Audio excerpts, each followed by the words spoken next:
What's up, everyone? This is the Rule of Three here on Chaos Central. I know I did a quick intro. It's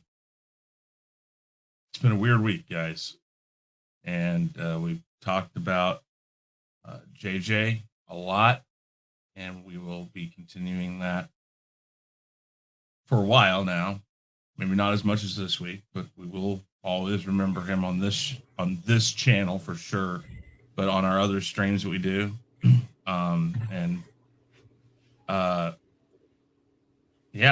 so tonight, what I'm doing in honor of JJ is a K.I.S.S stream, which is keep it simple, stupid. If I ever wanted to do a show, or I was thinking about changing something up on a show, he'd look at me and I hear some of the stuff I was talking about. It says, just keep it simple. Keep it simple. So tonight we're keeping it simple. We have 3 topics, just 3 topics. We still are going to use the wheel to pick the topics in whatever in the order that it wants to do it in. And we're still going to do the 3-minute timer, but that's how we're going to do tonight. No final 5 this week, but we're going to do this as a keep it simple stream in honor of JJ. So, guys, let's go around really quick. Let you guys tell everybody about yourself. We'll start with you, Danny, right now. Danny, go ahead and tell everybody about yourself and where you can be found.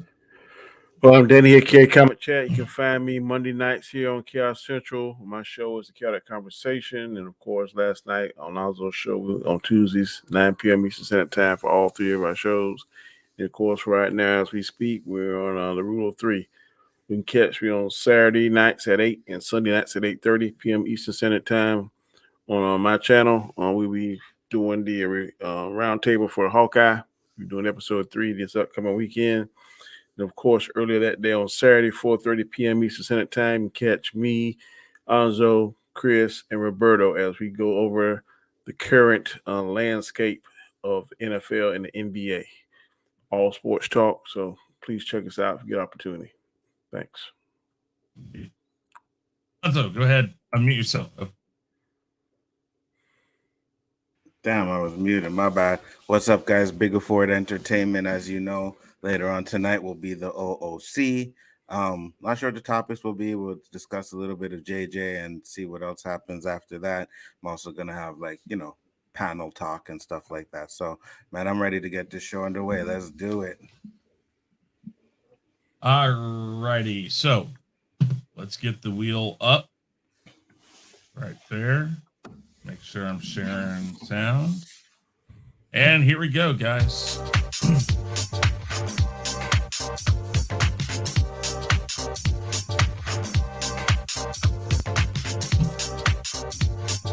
I like this one. Oh boy. Pre-sale tickets for Spider-Man No Way Home broke the internet. But wait, there's more. There are some resale outlets that have postings for early showing tickets going for as much as $10,000 as a starting bid, or outright buying them for $15,000. What are your thoughts? Now, before you do anything, before you guys talk about this, hold on here. I'm adding a little bit of extra stuff to tonight's stream because I want to make sure we have all the good stuff here. Right here. This right here says scalpers are already attempting to sell opening night tickets for ludicrous prices. $2,500 or $2,500 right here for this one. And then right here, 10,000 opening bid with 0 bids. Thank God. If I saw 1 next to that, I would think somebody was lost their ever loving fucking mind. But 15,000 outright buying. Not only that, but what I thought was really funny is this part right here where it says $15,000 outright and $18.25 to ship. I mean, honest to God, I believe this is a scam. I believe this is a straight up scam. And if this person does get somebody to bite, they should keep the 15 grand. They should not go to jail. They should not anything, because if somebody's that stupid to buy that ticket for that price, oh my God. All right. So let's go ahead. Who wants to start this one? I'll go. All right. We're going to bring up the timer, 3 minutes, and go. like you said, if anybody spends that type of money for a fucking movie, they are out of their mind. And I will send them my email address where they can send me some of that motherfucking money because that is ridiculous. Like, do they know that Spider-Man will be playing the day after and the day after that and then the day after that? You know what I mean? Like, if you can't get the tickets on the first day, then wait till the next day.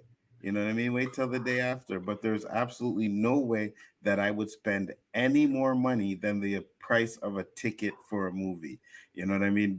No one could come to me and say, "Hey guys, hey man, I got these 2 tickets to Spider Man. You know, $10,000, 2 tickets, get to see Spider-Man first."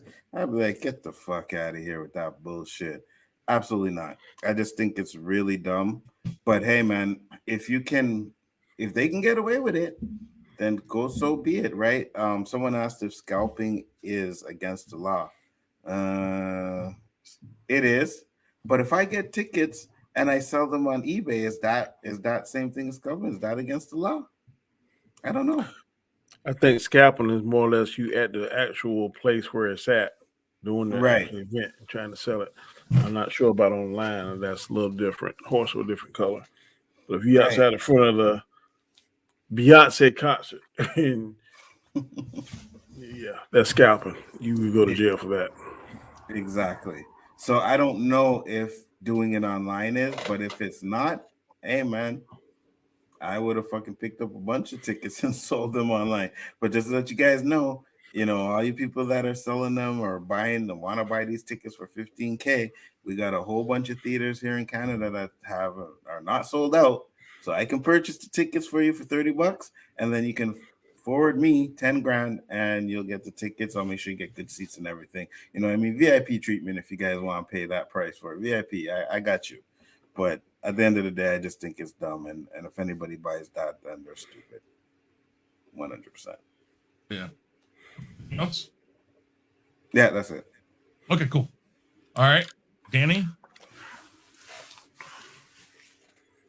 All right. I agree with Nzo. This is just a ignorant individual. The only way this scenario would make sense is that you pay that much to see it because you won't be able to see it for X amount of years or one showing only, and then they're gonna be wait another long period of time, and then still I wouldn't. I'd be like, well, fuck it, I just see whatever. Because $10,000, I'd have to be like Magic Johnson, LeBron status to even consider that. And then only if my kids really want to see it, and only if I couldn't see it this one, if they didn't see this time, it'd be 10, 15 years before they could see it again. That's the only scenario this makes sense. But this is just stupid. I believe it's a scam. If anybody swiped their credit card, they are an idiot. And maybe they shouldn't keep the money, but they should keep a portion of it. Or we're gonna get your money back, but we're gonna keep $2,000 fine as a dumbass fine or something like that. Because that's just stupid. No movie is worth that, in my opinion. And like I said, the only scenario where this makes sense in my mind is something like that, one night only. And you are very wealthy or rich, but no, it's not going to happen. And if law enforcement can find somebody doing this, they should charge them for scalping, because that's ridiculous. That is more than ridiculous. So I totally agree. This does have shades of a scam to it. I just hope that there's not some I won't say dumb person. I hope there's no person that is very naive that's going to spend their hard-earned money just for the privilege of seeing Spider-Man first, and it probably won't even be first because the doggone people that critique the movies, they're gonna see it first before any of us. So this just does not make sense. This is just a scam. Somebody trying to throw some bait out there in the water to see if they do catch a fish. I hope they don't. In this case, I hope they don't. But this makes totally zero sense. I don't understand it. And if anybody posted that, whoever streaming service they posted it on, they should kick that off because that's just totally I just can't put a word. I just can't put a word for it. Yeah, I'm looking right now. Let's see here. Like some on eBay. Okay, so this is on CNET, and I mean, I'm not a big fan of CNET necessarily. CNET's hit or miss on some things, but it says one listing we saw had early viewing. So I know we talked about this on Storms Live last night a little bit. CNET could take that off. That's ridiculous right there. Well, it's not. No, I'm just saying that's the article is on CNET. But I don't know where this is from, and I'm glad they don't mention the website because at least they're not promoting you going there and even looking. But interesting. It was on Craigslist or eBay. Well, I'm gonna see here really quick if this goes anywhere. Right there, you go. It's on eBay. This is ridiculous. 1,000, 3,000. Right here, yeah.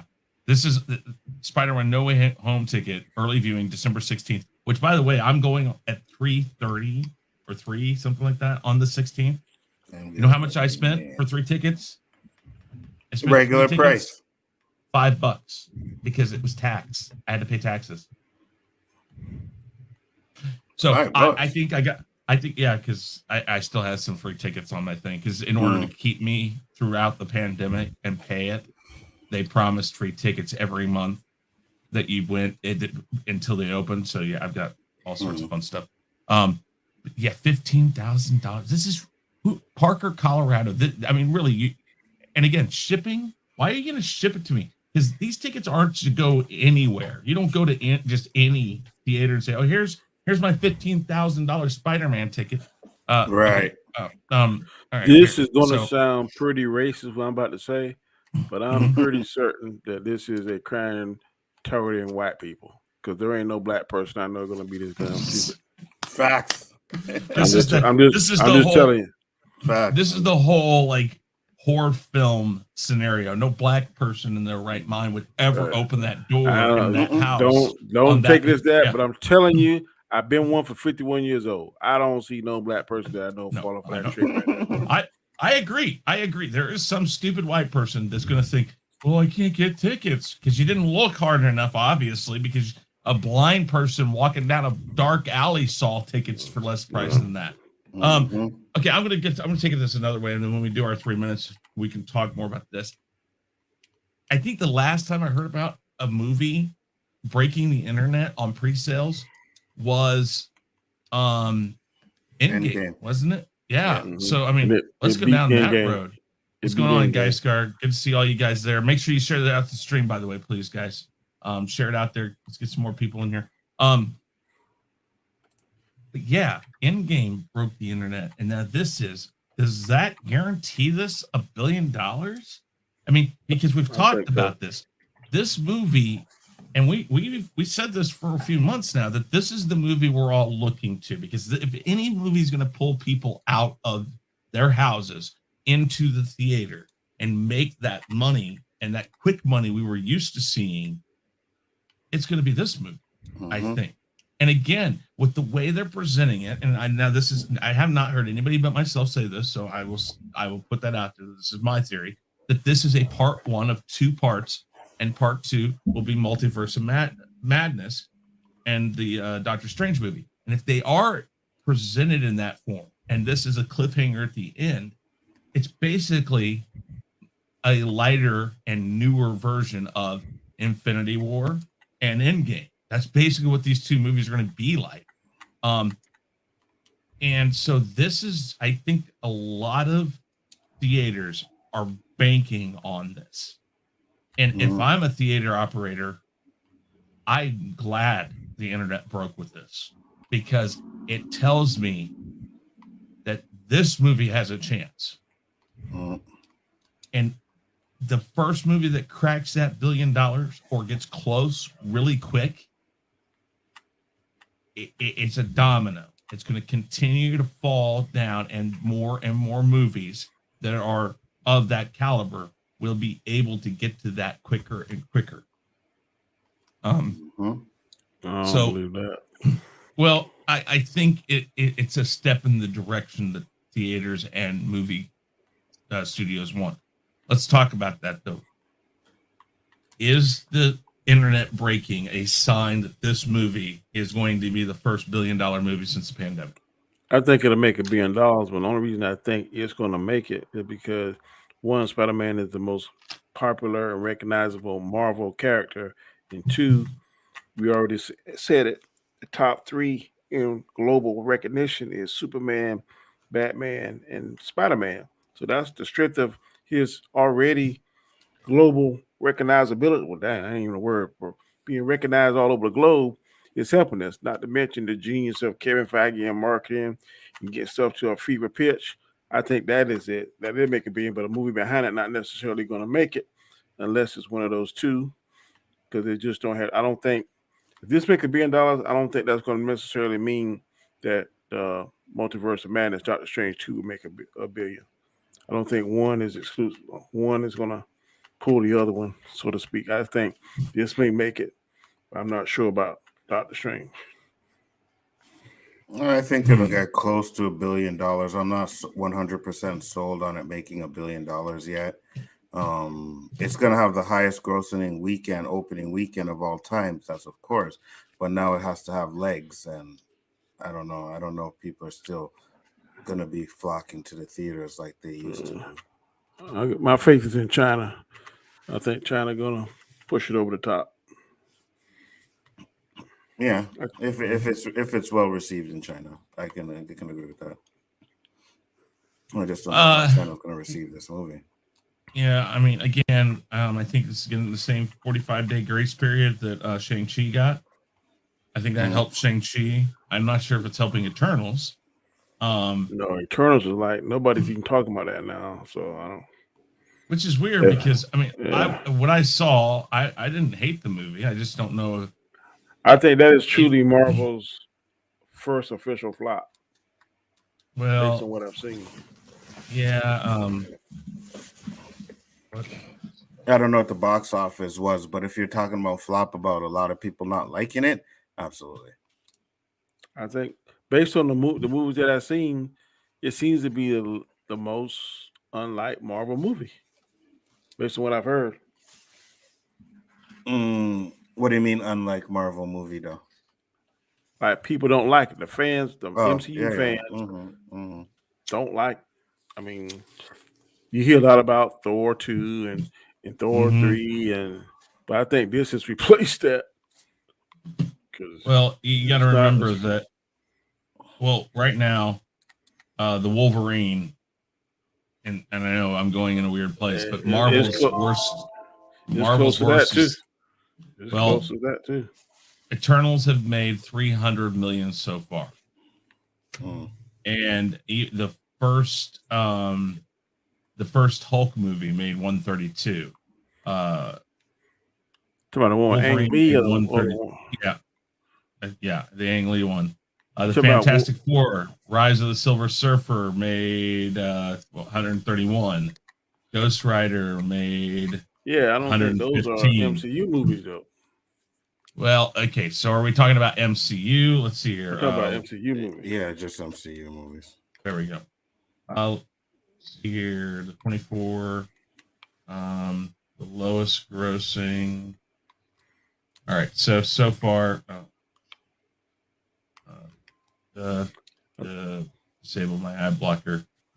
Okay, there you go. All right, so domestic revenue after inflation.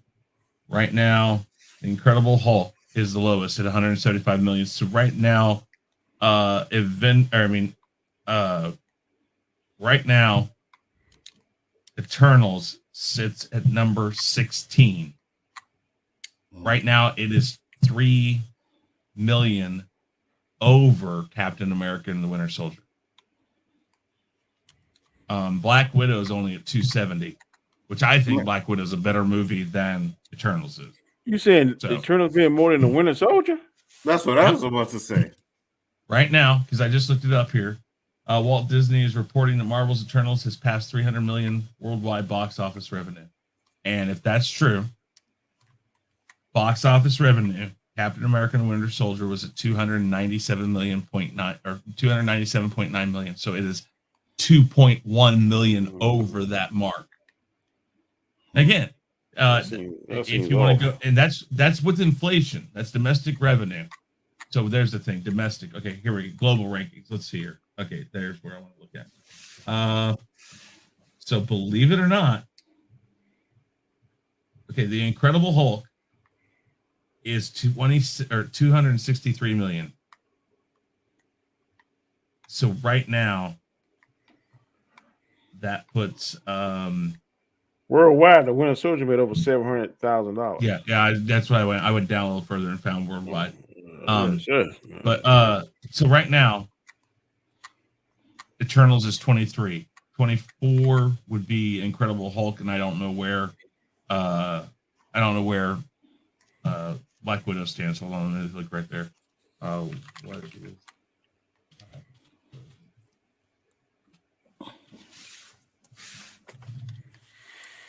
You know, these movies, I'm not going to completely judge them on their box office because of the pandemic and stuff. People are still don't want to go to theaters, man. So I'm they get a little asterisk. Every movie that came out in the pandemic should have an asterisk beside it. If we're going to be fair. So absolutely. 21 is Thor at 449 million. 22 would be Black Widow at 371 worldwide. Then Captain America, the First Avenger at 370. Then at 300.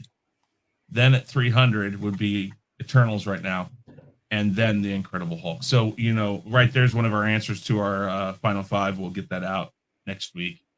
So we do have an answer on if it's going to be the bottom of the barrel. It's not going to. We know that now. Okay, so let's go to the wheel and let's go to the next topic. The line said she just paid for her tickets and there are plenty of seats. Oh yeah, there are. So, like you said, it's a scam. It's an absolute scam.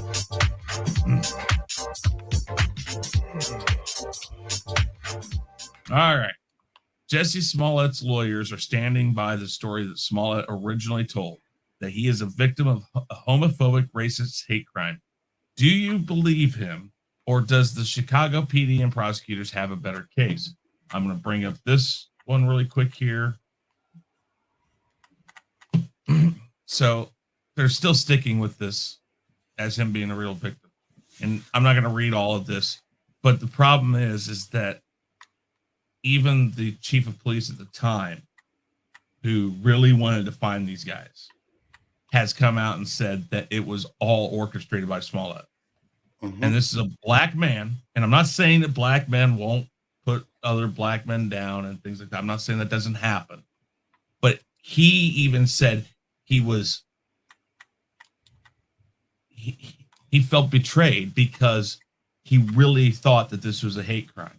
And he really thought that this was racist and that he had been attacked. And then when they did the due diligence and did the investigation, they believe that he paid these guys to do this. They cooperated the whole time as soon as they were found. What do you think? What do you guys think? Who wants to go with this one first? I'll go first. Okay. I ain't gonna need the 3 minutes. That's fine. Take whatever you need. Go. I want to try and get a proper metaphor on how much I don't give a shit about this case. And basically, I care much about this case as I care about how many flies fly on a pile of horse or cow shit. I don't care if it's 10, 15, 20, 100. I don't give a shit. I don't care. I think it's all a bunch of publicity hype because during that time of Empire, I guess he wanted to get his rep up. I don't care. Even if it is real, then I hope he gets justice. But I don't think it's real based on what I've heard. This thing is 2 or 3 years old, and like it's still resurfacing.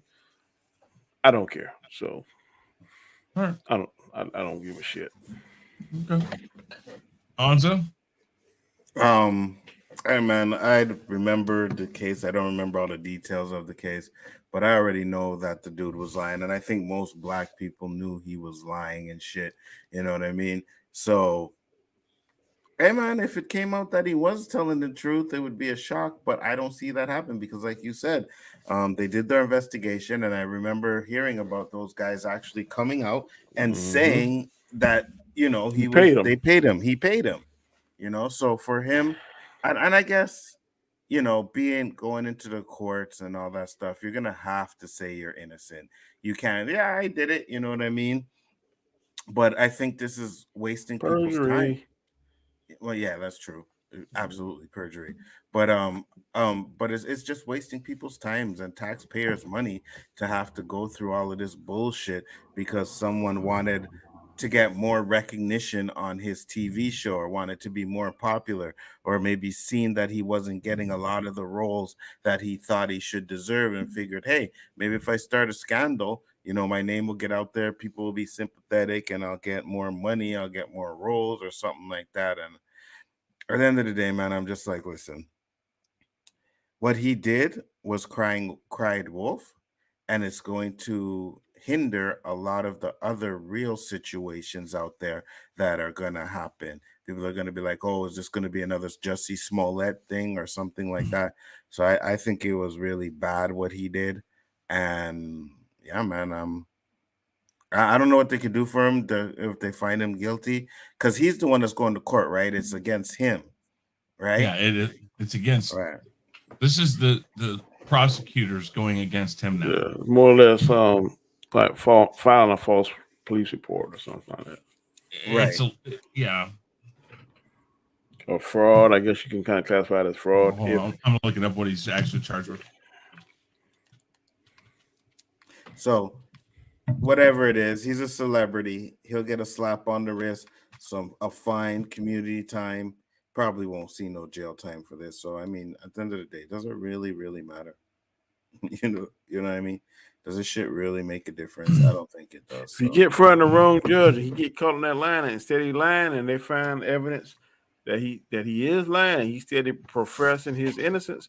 You get in front of the wrong judge, and they'll he might not get no jail time, but he'll get one so hell of a much fine, other right? bullshit that he'll be like, damn, why the hell did I do this?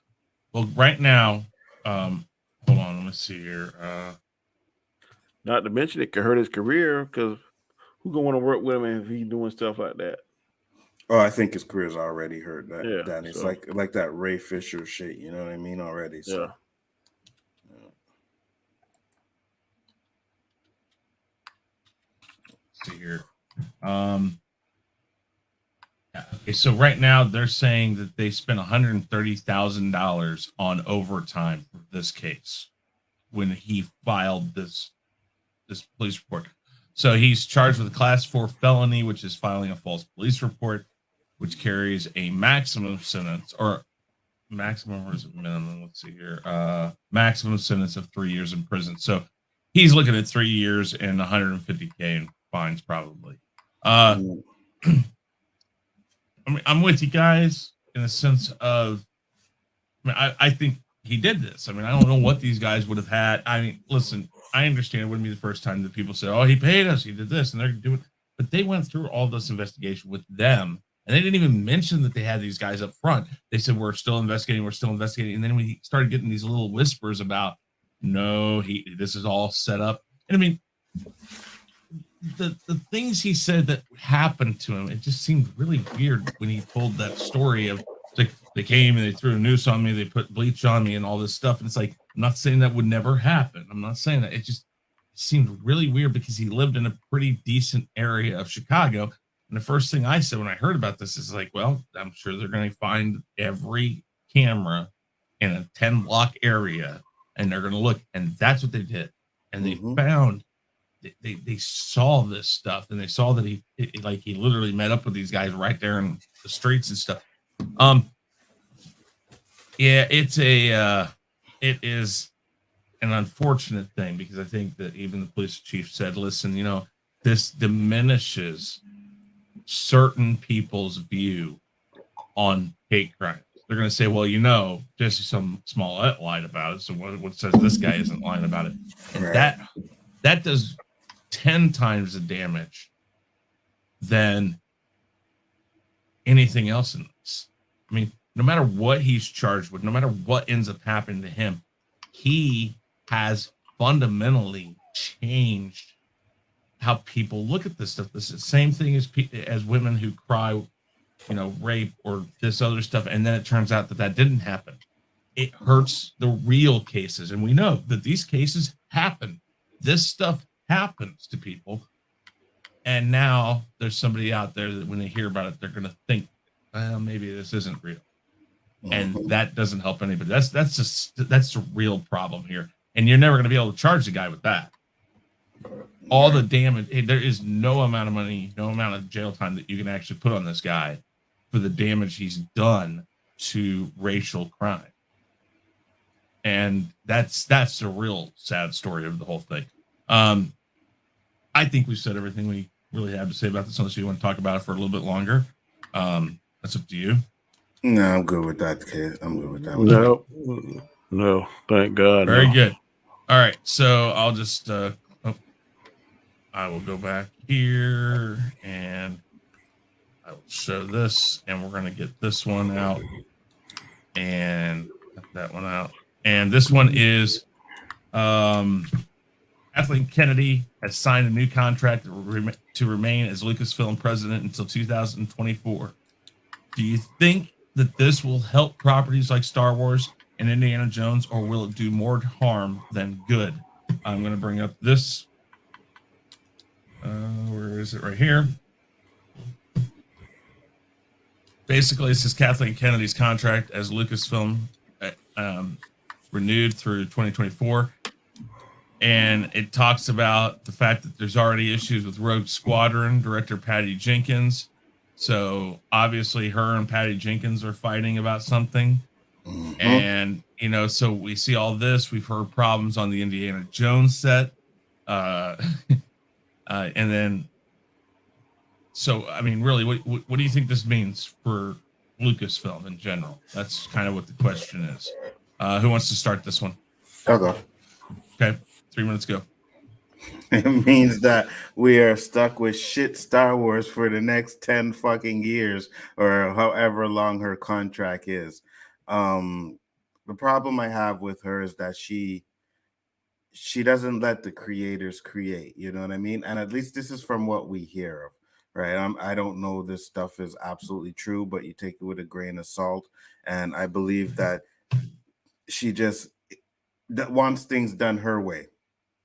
We already know Patty Jenkins didn't do so well with Wonder Woman 88. And I'm 100% sure that Patty Jenkins probably thought that she was going to have creative control, you know what I mean, and be able to do whatever they want to. And then the script came up. Kathleen Kennedy probably said, no, I'm not feeling this. And they had to go their separate ways because they both, they couldn't agree on anything. And I just think it's just a shame because you have two people there within Kathleen Kennedy, Dave Filoni and Favreau, who can simply basically take over for Star Wars, you know what I mean? And give us some good stuff like what they did in The Mandalorian and stuff like that, and let them control it. But for some reason, she's in control. I mean, I think she stabbed George Lucas in the back, and if she can keep her shit out of what's going on in Star Wars, like keep her shit out of the business and let the creators create, then I'll have no issues with it. But at this point, I just think that she needs to go. I really do think that she needs to go. I think we need to get some sort of coherent Star Wars going, and I don't think she is actually the right person for that. So yeah, I think Kathleen Kennedy needs to go. That's it. That's all I got. All right. Danny, 3 minutes. Go ahead.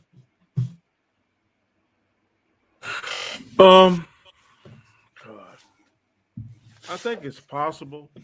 I mean, on very extreme cases, I'm going to give you a couple of names: Antonio Brown, Dennis Rodman.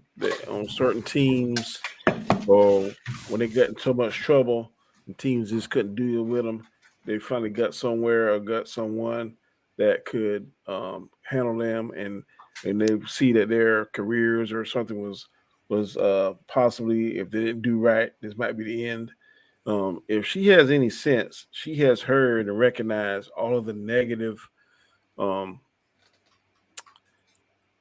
things that have been said about her by fans, and that she made some very stupid comments about there's no source material. I don't know what she was smoking or drinking when she said that on that interview. But it's possible that she could learn from her mistakes. I hope that she would.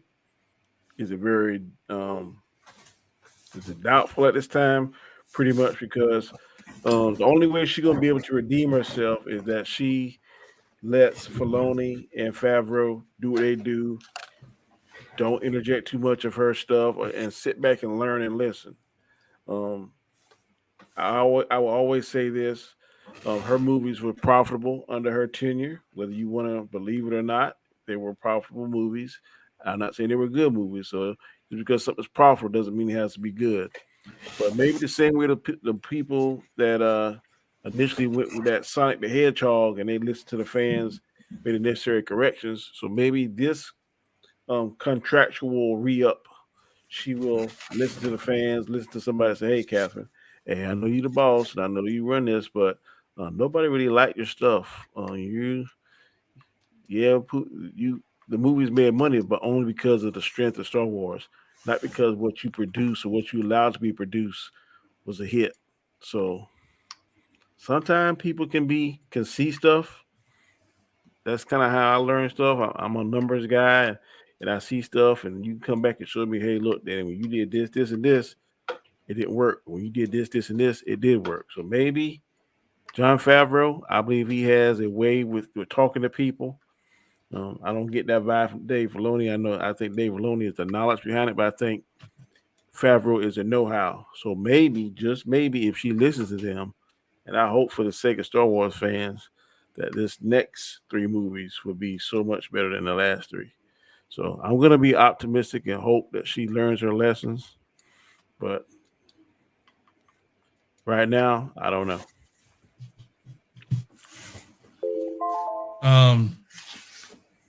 So I mean,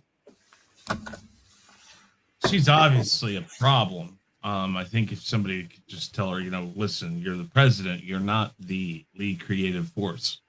You can definitely veto things, but we want you to actually have a reason other than it's not something you like. Again, I think Filoni and Favreau seem to have the best track record with her. At least they kind of keep her at distance enough that they're able to do what they want to do within reason. And I think that I think it's just she should have been placed someplace other than the Lucasfilm. I mean, I still think she'd be better off just being given the Disney job and have to give somebody else a Lucasfilm job. I mean, normally that's a lot of times what happens when somebody's a problem, but they've made money for the company. They're like, okay, I guess the only thing we can do is promote them, get them out of a situation that give them more responsibility that keeps them busier and lets the focus that they have on something go away. And yeah, so I mean, I've heard so many things after the Rise of Skywalker, all the research we've read about, all of the time, all the things that she basically vetoed on JJ. That movie probably even would have been horrible to begin with without her involvement, and it became even more horrible because of her involvement. It's like there's so many plot lines in that damn movie that got forgot. Like, for instance, Poe trying to tell Ray, that he had a force sensitivity. It came across like he was trying to tell her, "Hey, I want to jump your bones." Right. Like, that's what it felt like. And then we find out, oh, he's force sensitive. That's what he wanted to tell her. Where did that plot line go? And that I directly blame that on her. If she could learn how to stay away from meddling and stuff, then I think it gets better. I think you go and it gets better with things, and so Yeah, I think this is a more harm than good. I would have just pushed her up a little higher and said, all right, somebody else take over here. And that might still happen at some point, but we'll see. It's this is literally Disney just saying, yeah, it's whatever. We literally, they have focused everything on Marvel. Mm-hmm. And it's like they don't give a shit about Star Wars. They think, I mean, this is her thing. And they literally took what George Lucas said is that she was groomed. So they believe that she's got this all under control, I guess, which is it couldn't be anything farther from the truth, if you ask me. Let me ask you this. Yeah. Kathleen Kennedy being such being such an issue and a problem, could this just be a myth that was made up by somebody that stuck? And I'm gonna give you an example. There's this myth that all black men hung like horses and white guys are Pee Wee Herman. That's a myth. I know that's a lie. So are we going on this Kathleen Kennedy shit because of what we heard all these negative bigger channels say, and we just taking it for truth, or is there actual evidence to back up that she is in fact the problem? Because I haven't seen anything that's saying specifically, other than what other big channels that got a gripe out or axiogram with her in Star Wars at this particular time, that she is in fact the fuck up.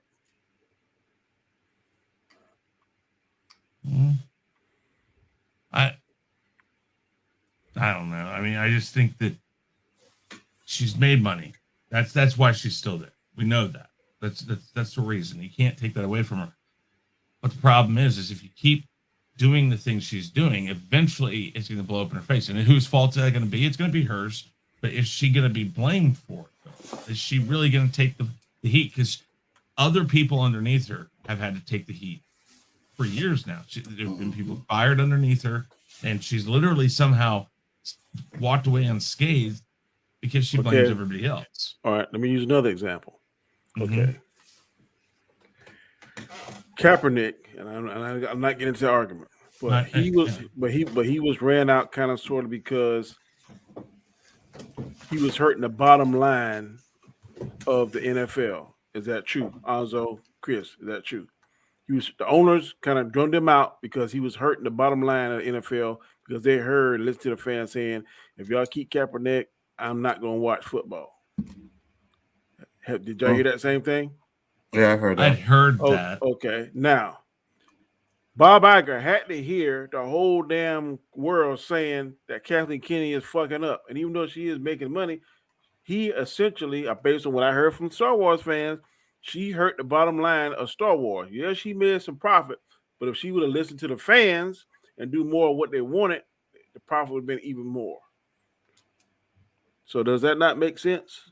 What the comparison I'm making? Yeah, she might have made money, but she hurt the bottom line. So why would you can't blame it on her if they keep her?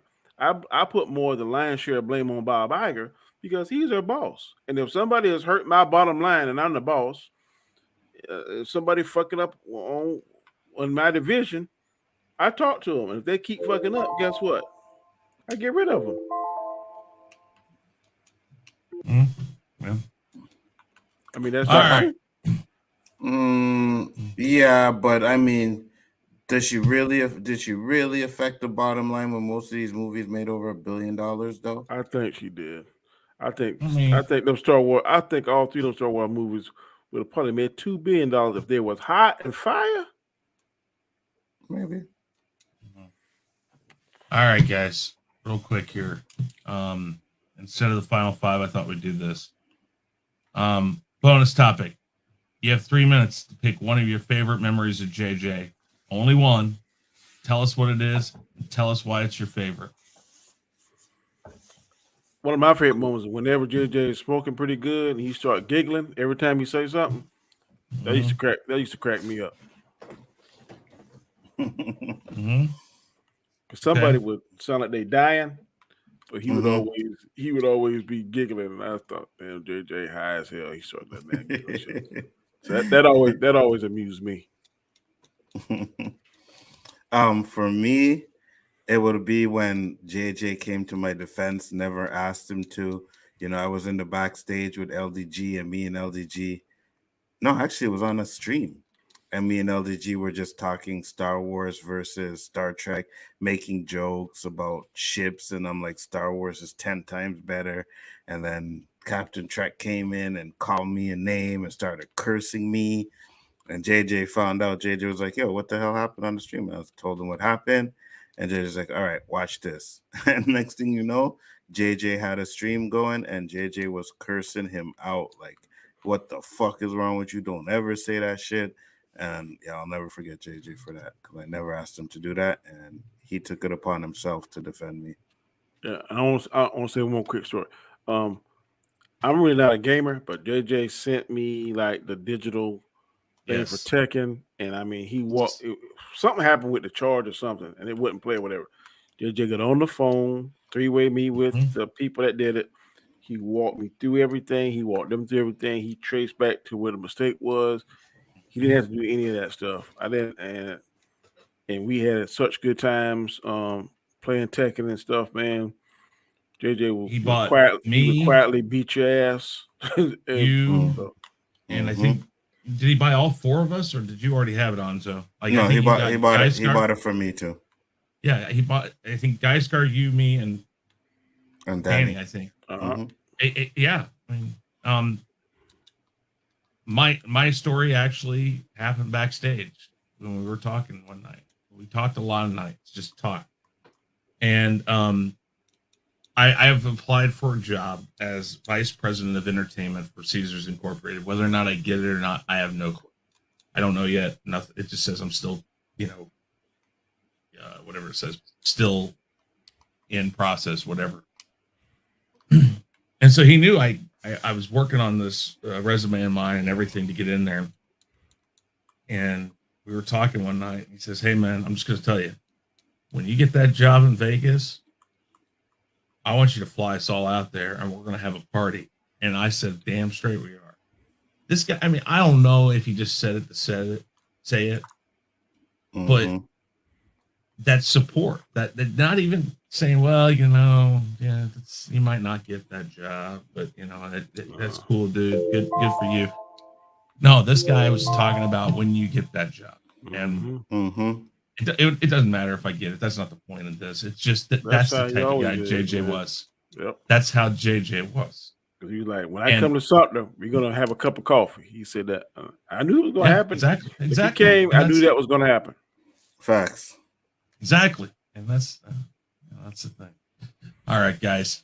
That's the show for today. Go ahead and talk about yourselves one more time, real quick. Danny, go ahead. Danny at K Comment Chat. Several shows with these two guys, man, and Roberto.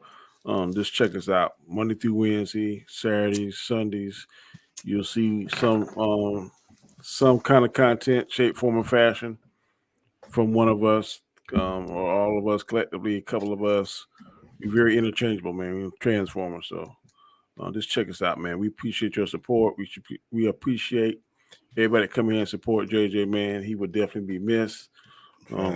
Shows will not be the same without him. And but we're gonna keep on going in his honor. Correct. Nzo, go ahead. Yeah, guys, the channel Biggaford Entertainment. Got the OOC next. Tomorrow is actually a versus, so I will be doing that. It's Bone Thugs and Harmony versus 3-6 Mafia. I won't be watching that. But before that, I'll also be chilling and doing a stream with Abu Nas from Dark Council. So guys, check that out. And I let you know, JJ would have been humbled by all the stuff that has happened, that we've done for him. This would have been enough for him to really be like, okay, they loved me, and probably would have enjoyed doing YouTube a lot more. So rest in peace, JJ. Yep. Yeah, indeed. Yeah, what can you say, man? It's gonna suck without him. This channel is gonna be a lesser channel for it. All our channels, he was on, he went everywhere. And everything we all do, it's gonna be a big hole, very big hole across this whole group that we have.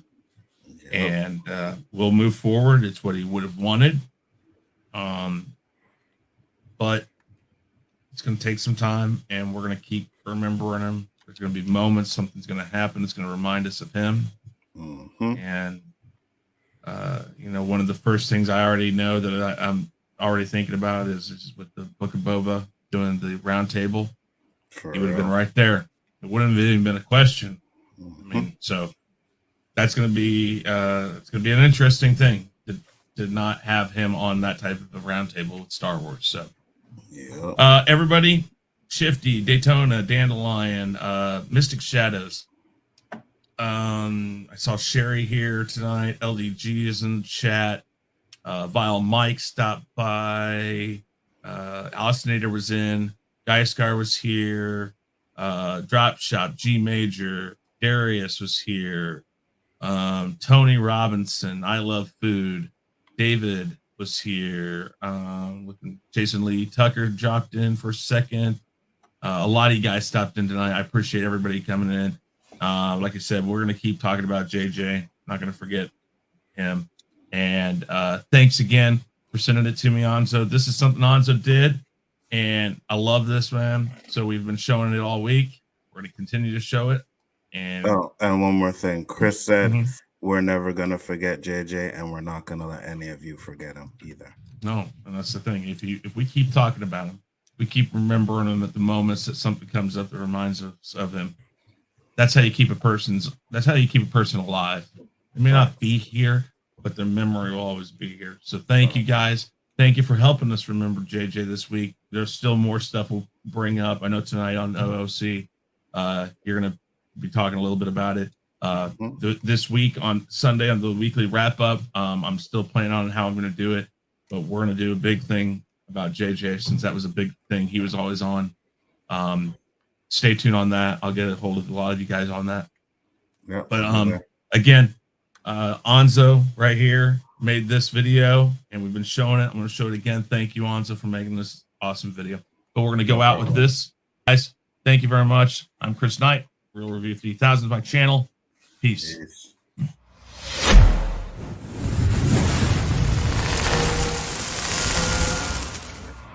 buckle this. Ludicrous speed. Go!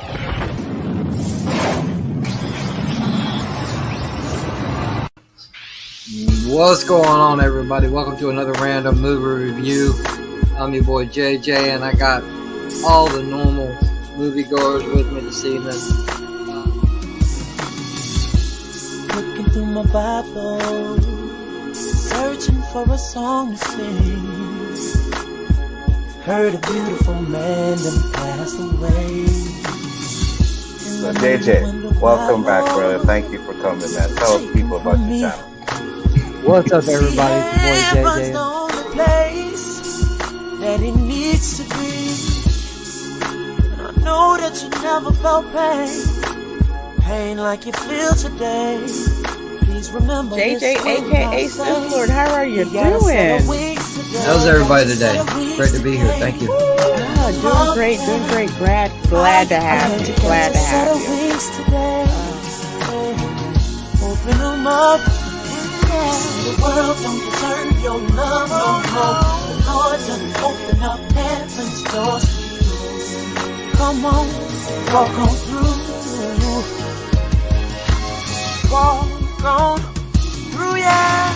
He's for loving, true and kind. And Father, friend of mine. My friends like honey and keeping it real. They both were a part of Mr. Hill.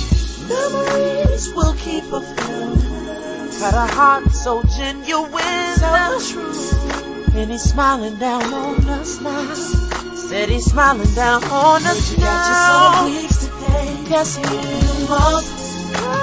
How you play? Heard you got your set of wings today. I know you got your set of wings. The world don't deserve your love no more. Oh, Sith Lord. What's up, guys? How y'all doing? You open them up for you. Yes, he did. What's up, everybody? Welcome to the first episode of Random Movie Review. Dedicated to the loving memory of Mr. Michael Hill, the Hill family, and any other family that's lost somebody that they cherish and love. Mr. Hill used to always tell me, say, I'm proud of you, boy. He used to have that smile, that big Kool-Aid smile. The cool dude, man. We miss you. Already we miss you. Rest in peace.